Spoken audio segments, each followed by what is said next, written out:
가버나움이라는 영화 제가 간단하게 소개해 드린 적이 있습니다. 영화 제목 가버나움은 성경에 나오는 지명입니다. 그 중에서도 신약에 등장하는 지명입니다. 바로 오늘 본문 23절에 나오는 가버나움이 바로 이 가버나움입니다. 이 가버나움이라는 단어는요,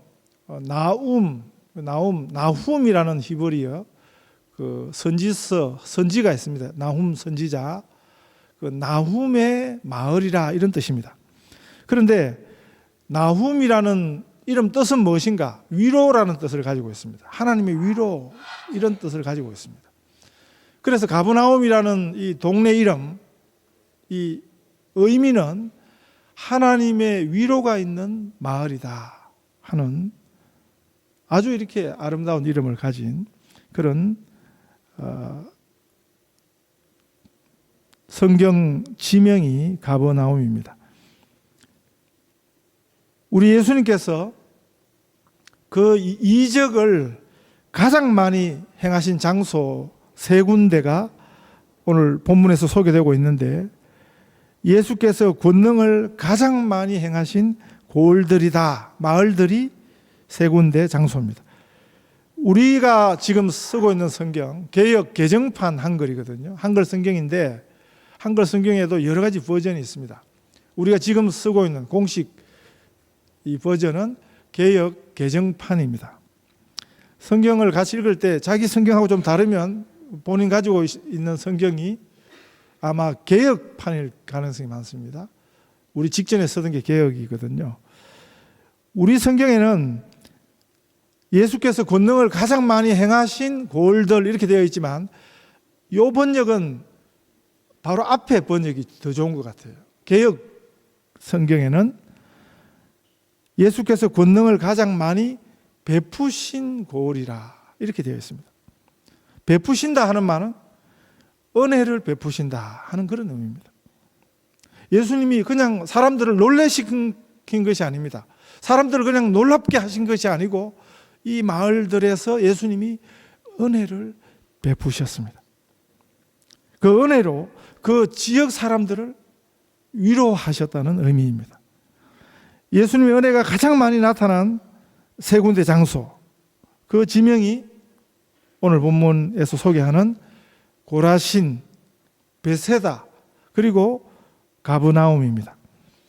갈릴리 호수가 내려다 보이는 이 갈릴리 호수 북쪽에 위치해 있는 그 갈릴리 호수 북쪽 약간 높은 지역에서 호수 전망이 아주 멋들어진 그 세 군데 지역을 그래서 복음의 삼각지라 이렇게 부르기도 합니다. 그 버뮤다 마의 삼각지, 그 영어로 더 풀어보면 버뮤다 마귀의 삼각지 들어보셨어요? 아주 무시무시한 곳입니다. 미국 그 플로리다 그 오른쪽 버뮤다 해역, 거기서 뭐 수많은 비행기가 거기서 없어지고 선박들이 없어지고 사건 사고가 굉장히 많았어요. 그래서 현대의 5대 세계 불가사의 중에 한 곳인데 버뮤다 삼각지. 그런데 거기는 버뮤다 그 마라는 그게 마귀 마자거든요. 마귀가 역사하는 아주 무시무시한 그 버뮤다 삼각지에 빗대 가지고 지금 이 지역은 예수님이 활동을 가장 많이 하신 복음의 삼각지라 이렇게 부르는 그런 지역입니다. 굉장히 복된 이름이죠. 바로 우리 예수님의 주 활동 무대가 이 세 군데 장소였습니다. 이 세 지역 중에서도 대표적인 지역이 가버나움입니다. 성경 읽기에 단계가 있습니다. 수준이 있습니다. 우리가 성경에 얼마만큼 관심이 있는가 하는 걸 점검해보는, 자, 예수님 고향이 어디입니까? 이렇게 물었을 때 베들레헴, 요거는 가장 기본적인 수준이에요. 이거는 사실 예수 안 믿어도, 교회 안 다녀도, 비그리스도인들도 예수의 고향은 하면 베들레헴, 일반 상식이 좀 있는 분들은 맞출 수 있는 그런 단계고요. 그런데 예수님의 또 다른 고향은요, 이제 2단계입니다. 성경 우리 이해의 2단계. 이걸 알면 중급 정도는 된다, 이렇게 알 수 있는데, 예수님의 또 다른 고향은, 고향이라는 의미는 태어난 곳만을 의미하지 않습니다. 특히 성경에서는 예수님의 고향을 이야기할 때는 베들레헴은 예수님의 출생지입니다. 그러나 예수님에게 베들레헴보다 사실은 더 중요한 고향이 있습니다. 나사렛입니다. 그래서 예수님을 부르던 별칭이 나사렛 예수. 예수님이 어린 시절을 보내시고 예수님 30세 본격적인 공적 생애, 공생애를 시작하시기 전까지 예수님이 자라고 사셨던 동네가 예수님의 진짜 고향이죠. 어떤 의미에서는. 그 나사렛입니다. 그게 이제 두 번째, 성경 지식 수준 두 번째고, 자, 여기서 더 나아가서 예수님의 제2의 고향이 있습니다. 예수님의 제2의 고향. 이거는 사실 아시는 분들이 잘 없어요. 눈치가 빠른 분은 알 수 있습니다. 어디겠습니까? 가버나움입니다. 가버나움. 가버나움은 예수님의 제2의 고향. 왜냐하면 예수님의 사역 중에 예수님의 출생도 중요해요. 예수님의 어린 시절도 중요해요. 예수님이 30세까지 자라고 사셨던 지역도 물론 중요합니다. 그러나 우리에게 있어서 예수 믿는 우리에게 있어서 가장 중요한 지역은 예수님의 공생의 사역. 그 예수님의 공생의 사역, 예수님의 공적 생애, 3년 가까운 예수님의 공적 생애에 있어서 메시아로 사역하시는 그 사역의 대부분의 시간을 이 가버나움에서 보내셨습니다. 그래서 이 가버나움은 예수님의 제2의 고향이라 이렇게 불리우는 것입니다. 예수님 지상생애, 공생의 사역의 중심지지요. 예수님께서 그 고향 동네 나사렛에 가셔서 사역을 하셨어요. 그러나 환영받지 못하셨습니다. 2번 나사렛 방문 기록이 복음서에 나타나는데 이 동네 사람들이, 그 고향 사람들이 예수님을 죽이려 들었습니다. 그래서 그냥 피해서 나오셨다고 성경이 소개해주고 있습니다. 선지자가 고향에서는 존경을 받을 수 없다, 유명한 말씀을 예수님이 그 나사렛 사건, 나사렛 고향 방문 때 사람들이 자기를 죽이려 드니까 그때 예수님이 하셨어요. 그래서 예수님께서는 이 세 지역, 고라신, 베세다, 그리고 가버나움을 다니시면서 예수님께서 본격적인 사역을 하셨습니다. 특별히 지금까지 이 마태복음 설교를 제가 주일날 계속 지금 하고 있는데, 이 마태복음을 통해서 소개해드린 많은 우리 예수님의 사역, 그 역사가 바로 이 가버나움 중심으로 일어난 것입니다. 이곳에서 예수님은 그의 제자들을 부르셨고요, 세우셨고요, 많은 환자들을 살려주셨습니다. 베드로의 장모를 고치셨고, 들것에 실려온 중풍병자를 고쳐주셨습니다. 백부장의 하인을 고치셨습니다. 회당장의 죽은 딸을 살리신 곳입니다. 그리고 혈루증 여인을 고쳐주셨습니다. 이 가버나움은 우리 예수님의 선교 센터였습니다. 하나님 나라 사역의 기지였습니다. 그래서 성경에서 보면 이 가버나움을 마태복음 9장 1절에 보면 본 동네라 이렇게 소개해요. 우리말 성경으로 그렇게 번역했습니다. 영어 성경에 보면 이 본 동네를 His own city 또는 His own town, 예수님의 동네다 이렇게 번역을 하고 있습니다. 그 의미는 예수님이 자기 집처럼 드나드시던 곳, 그곳이 바로 가버나움입니다. 베세다에서는 예수님이 보리떡 5개와 물고기 2마리로 5,000명을 먹이셨던, 그게 베세다 광야였습니다. 소경의 눈을 뜨게 하셨습니다. 사실 이런 의미로 보면 베들레헴보다도 출생지, 그리고 예수님이 마지막 십자가에 죽으시고 부활하셨던 그 예루살렘보다도 더한 성지가 사실은 이 고라신, 베세다, 가버나움입니다. 그런데 이 중요한 이 복음의 삼각지를 오늘 본문에 보면 예수님이 저주하셨습니다. 화 있을진저 두 번이나 반복하시면서 심판과 저주를 강조하셨습니다. 22절에 내가 너희에게 이르노니 심판날에 두로와 시돈이 너희보다 견디기 쉬우리라. 23절에서 가버나움아 네가 하늘에까지 높아지겠느냐? 음부에까지 낮아지리라. 24절에서 내가 너희에게 이르노니 심판날에 소돔 땅이 너보다 견디기 쉬우리라. 이걸 치면 오중으로 저주를 하셨습니다. 성경의 복음서에 우리 예수님이 하신 가장 강력한 저주는 마태복음 23장에 나옵니다. 7번 저주하셨어요. 그런데 오늘 본문은 두 번째 오중으로 저주를 하신 가장 강력한 저주와 심판의 말씀이 오늘 본문 말씀입니다. 예수님께서 아주 강력하게 경고하셨습니다. 이 마을들은, 가버나움은 특별히 그런 큰 은혜를 받았는데 그 은혜를 은혜로 알지 못했습니다. 그래서 예수님께서 심판하셨습니다. 저주하셨습니다. 은혜가 베풀어졌다고 다 된 게 아닙니다. 하나님의 은혜를 우리가 받았다고 그 다 된 게 아닙니다. 은혜를 은혜로 받아야 하는 것입니다.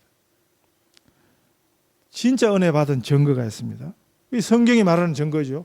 우리식 오늘 교회에서 은혜 받은 간증을 많이 해요. 근데 사실은 그건 성경식하고 달라요. 그건 세상식이지. 우리식이지. 우리식, 세상식이 세상에서 판치는 것은 이해하겠는데 교회에서도 세상식이 판치고 있습니다. 은혜 받은, 성경이 말씀하는 은혜 받은 증거, 성경식이죠. 예수님이 말씀하시는 예수님식이죠. 그것은 회개입니다. 20절 말씀에 예수께서 권능을 가장 많이 행하신 고을들이 회개하지 아니하므로 그때에 책망하시되, 회개하지 않으면 은혜가 무효가 됩니다. 이런 의미에서 이스라엘은 그건 성지가 아니에요, 사실은요. 예수님이 출생하시고 예수님이 실제 기적을 일으키시고 가르치시고 활동하시고 거기서 예수님이 죽으시고 부활 성천하셨다 그래가지고 그런다고 그게 성지가 아닙니다. 그 은혜를 은혜로 받지 않는 곳, 그건 진짜 성지가 아닌 것입니다. 사람들이 세상이 성지라고, 이스라엘이 예루살렘 중심으로 거기 가면 그 성지 순례해야 된다고, 그것은 순 우리식입니다. 예루살렘에 가면, 이스라엘에 가면 은혜 받은 사람들이 거기 있는 게 아니고 장사꾼들이 거기 덕실거려요. 정말 예수 그리스도를 메시아로 만나서 예수님이 전해주신 그 은혜를 받아 누리는 사람들이 거기 있는 것이 아니라, 어떤 의미에서 지역적으로 보면요, 진정한 은혜 받은 사람이 제일 적은 곳이 아마 현재 이스라엘 것입니다. 우리가 남이 자꾸 성지 그러니까 그런데 속으면 안 되는 것입니다. 세상 사람들이 성지 그러니까 장사 속으로 만든 그런 말에 속아서는 안 되는 것입니다. 그런 의미에서 많은 돈 들여서 길을 쓰고 그런 성지 갈 필요가 없는 것입니다. 그런 성지는 순우리식이죠. 세상식이죠. 진짜 성지, 우리 예수님식 성지는 주님이 주시는 은혜를 은혜로 받는 곳입니다. 거기 진실한 회개가 있는 곳입니다. 교회도 마찬가지입니다. 오늘 교회도 교회 안에 은혜 받았다는 사람들이 가득 넘칩니다. 그런 감정이 차고 넘칩니다. 그런데 진짜 은혜 받은 증거는 진실한 회개입니다. 유독 이런 간증을 많이, 일부러라도 많이 하는 교회들이 있습니다. 저도 그런 교회를 가봤습니다. 그런 예배를 가봤습니다. 몇 달을 다녀봤습니다. 그런데 보통 교회에서는 잘 없는 은혜 간증을 뭐 계속 하더라고요. 진짜 은혜 받은 증거는 뭐라고요? 그게 아니에요. 그런 은혜를 받아서 어떻게 되었는데 이게 중요한 것입니다. 회개의 증거가 있어야 됩니다. 회개가 진짜 은혜 받은 증거입니다. 우리 예수님이 역사적으로 그곳에서 태어나셨습니다. 실제로 예수님이 그 지역을 다니셨습니다. 많은 권능을 베푸셨습니다. 그 엄청난 은혜가 베풀어졌죠. 회개하지 않으면 그것은 심판의 장소가 될 수 있습니다. 저주의 장소가 될 수 있습니다. 진짜 은혜는 회개가 임할 때입니다. 교회 역사에서 진짜 은혜가 나타난 곳이 있습니다. 그 진짜 부흥이에요. 사람들 많이 모인다. 그게 부흥이 아니에요. 그런데 속으면 안 돼요. 진짜 은혜가 나타난 곳, 진짜 부흥이 나타난 곳, 교회 역사에서 소개해주고 있습니다. 영국의 웨일즈, 거기 광산 지역입니다. 저희가 거기서 살다 왔습니다. 저희 큰아들을 거기서 낳았습니다. 옛날 부흥의 흔적이 있습니다. 길 하나 마주에 교회가 있습니다. 지금은 그 예배 처소가 아니에요. 부흥의 흔적이 남아 있습니다. 원래 그 광산 지역입니다. 아주 험한 노동을 하는, 수입은 많지요. 그러니까 광산 노동자들이 아주 험한 일을 하고 돈은 많이 벌었는데, 그러면 뭐가 발달합니까? 술집이 막 발달한 거죠. 대패, 향락, 그냥 술 마시고 막 사람들이 막 싸움질하고, 그게 웨일즈였습니다. 그런데 웨일즈에 하나님의 은혜가 임했습니다. 은혜의 증거는 뭐라고요? 회개 운동이 일어났습니다. 사람들이 회개했습니다. 술집이 싹 없어졌습니다. 교회가 세워졌습니다.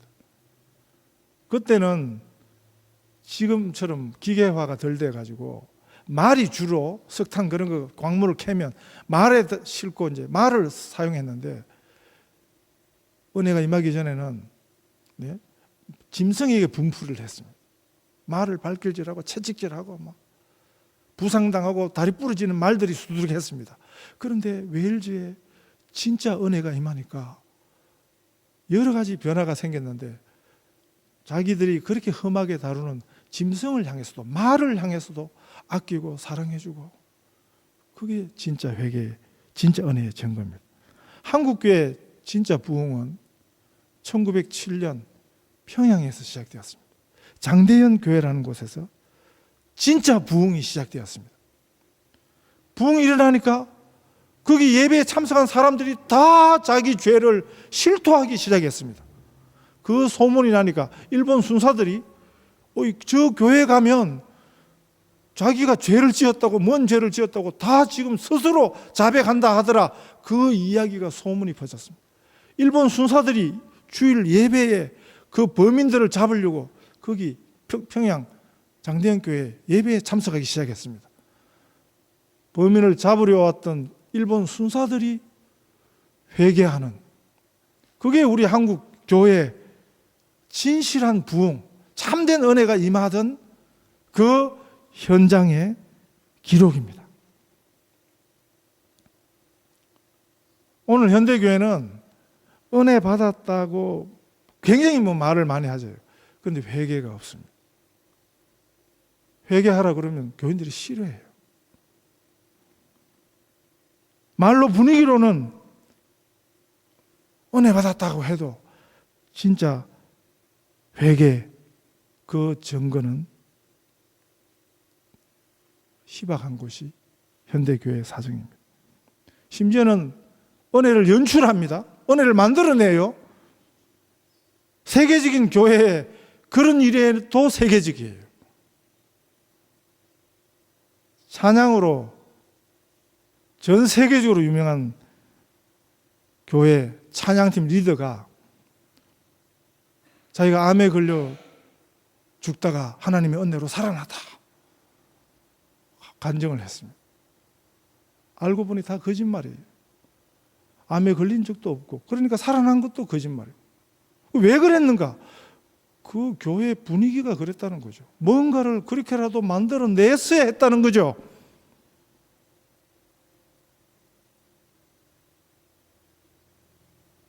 주의해야 됩니다. 어떤 교회가 하나님이 다 하셨습니다 하고 플랜카드를 크게 내걸었습니다.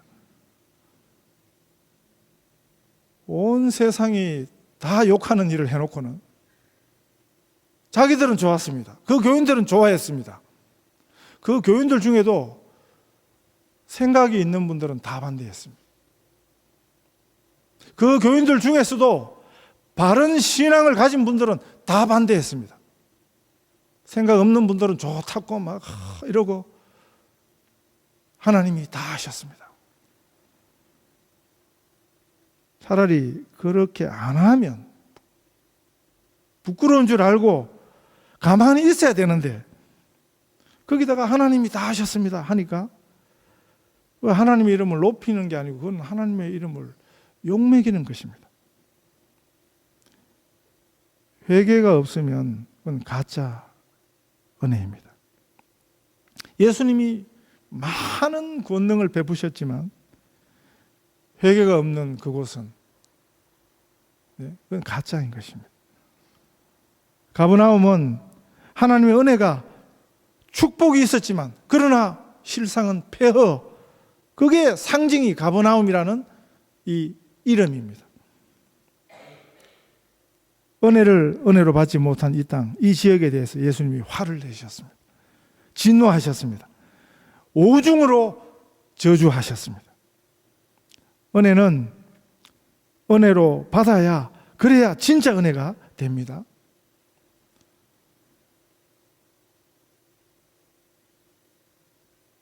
이 호날두라는 축구 선수 아시죠? 포르투갈. 어제 금요일 저녁에 한국 갔어요. 호날두. 그 축구팀 유벤투스라는 이태리 프로팀이 시합을 했습니다. 말은 축구계에서는 현존하는 축구 선수 중에 가장 유능한 축구 선수 2명, 호날두와 메시라는. 저는 호날두 별로 싫어해요, 개인적으로. 네, 그 친구 저는 목사로서 좀 싫어해요. 결혼도 안 했는데 애가 넷인, 그런 거 별로 싫어합니다. 네. 근데 호날두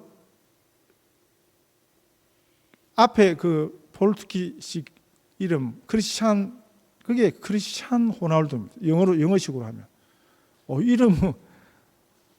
이름 보고 참 처음에 크리스찬 좀 정감이 갔는데 그저 싫어합니다.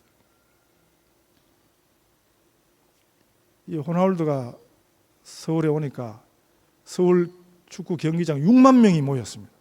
그 사람 6만 명 관광객들이 입장객들이 그 돈을 내고 들어갔잖아요. 전체가 60억을 내고 호날두를 보려고. 유벤투스 그거 별로 유명하도 안 해요. 그보다 유명한 팀이 많아요, 사실. 그런데 다들 그 유벤투스 유니폼을 입고는 또 덩어리에다가 7번을 그 호날두 번호거든요. 다 7번을 새겨가지고 또 6만 명이 호날두 보겠다고 오기는 왔습니다. 50분 늦게 시작했습니다. 지난주에 서울 무지하게 덥습니다, 지금. 그 더운 날. 네. 그렇게 사랑을 한 거죠. 그렇게 좋아해 준 거죠. 그런데 1초도 안 뛰었습니다. 벤치에 앉아가지고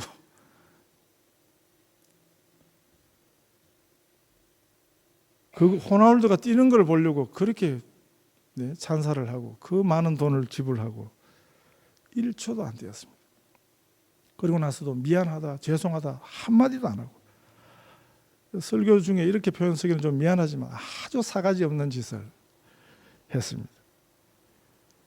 자신을 그렇게 열렬히 환영하던 팬들을 못 오게 했습니다. 그 근방이 하늘을 찌른 것이죠.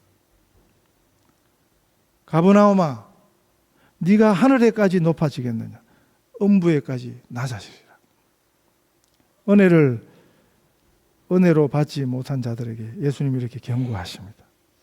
이 말씀은 사실은 또 한 번의 기회입니다. 하나님의 은혜로 받는 기회입니다. 이 은혜가 이 은혜의 증거가 우리 성도들에게 있으시기를 축복합니다.